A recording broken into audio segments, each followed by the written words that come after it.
आज हम सीखेंगे एक्सेल के अंदर डेटा वैलिडेशन। जब आप एक्सेल के अंदर कोई डेटा एंटर कर रहे होते हो और आपका डेटा गलत एंटर हो जाए, उसी का सॉल्यूशन होता है डेटा वैलिडेशन। ये हमने एक्सेल में एक शीट बनाई हुई है और इसके अंदर पहले से डेटा वैलिडेशन सेट किया हुआ है। अब ये कैसे काम करता है देखिए, ये कुछ रोल नंबर्स डाले हुए हैं। इस रोल नंबर में हमने डेटा डाला हुआ है, सेट किया हुआ है कि ये 1 से 10 तक ही डले। अगर हम यहां पर 5 डालेंगे एंटर ले लेगा, 8 डालेंगे एंटर ले लेगा, लेकिन अगर 25 डालेंगे तो ये एक्सेप्ट नहीं करेगा।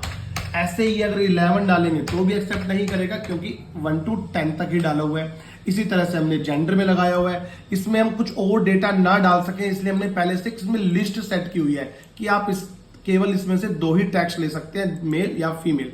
इसी तरह से हमने फोन नंबर में लगाया हुआ है कि जब हम कोई फोन नंबर एंटर करते हैं तो वो 10 डिजिट का ही होना चाहिए। अब ये 10 डिजिट हो गया, अगर 1 डिजिट कम होती है तो ये एक्सेप्ट नहीं करेगा। अब इसको कैसे करते हैं, हमने एक टेबल बनाई हुई है, इसके अंदर हम डेटा वैलिडेशन ऐड करते हैं। पहला कॉलम है रोल नंबर, इसके अंदर हमें डेटा वैलिडेशन लगाना है कि इन सेल्स के अंदर जो वैल्यू इनपुट हो वो बस 1 से लेकर 10 तक ही इनपुट हो। हम आ जाते हैं डेटा वैलिडेशन के अंदर। ये कमांड हमने ओपन कर ली है, ये डायलॉग बॉक्स आ चुका है। यहां से आपको चूज करना है होल नंबर्स, और आप अब इसके अंदर क्या डालेंगे कि आपको क्या इसके अंदर अलाउड करना है। बिटवीन अलाउड करना है, इक्वल टू अलाउड करना है। हमें अभी डालना है इसके अंदर बिटवीन 1 to 10 की 1 से लेकर 10 तक की जो वैल्यू है उसको वो एक्सेप्ट कर ले, और इसके बाहर की वैल्यू को एक्सेप्ट ना करे, और एरर में एक एरर मैसेज डाल दे। उसका टाइटल हमने यहाँ पे लिख दिया स्टॉप, और एक मैसेज आप अपनी मर्जी से ऐड कर सकते हो, कोई भी कस्टम मैसेज। हमने लिखा this value is not valid, और यहां से ओके किया। अब जब आप यहाँ पे कोई और वैल्यू डालेंगे तो वो आपको एरर देगा और वो एक्सेप्ट नहीं करेगा। लेकिन अगर आप कंडीशन के हिसाब से वैल्यू डालोगे तो वो एक्सेप्ट कर लेगा, अदरवाइज एक्सेप्ट नहीं करेगा। इसी तरह से हम जेंडर में आते हैं। जेंडर के सेल्स को सेलेक्ट किया, डेटा वैलिडेशन में गए, बिल्कुल सेम वही बॉक्स ओपन होगा। सेटिंग में जाओ और यहां पर एक कमांड होती है लिस्ट।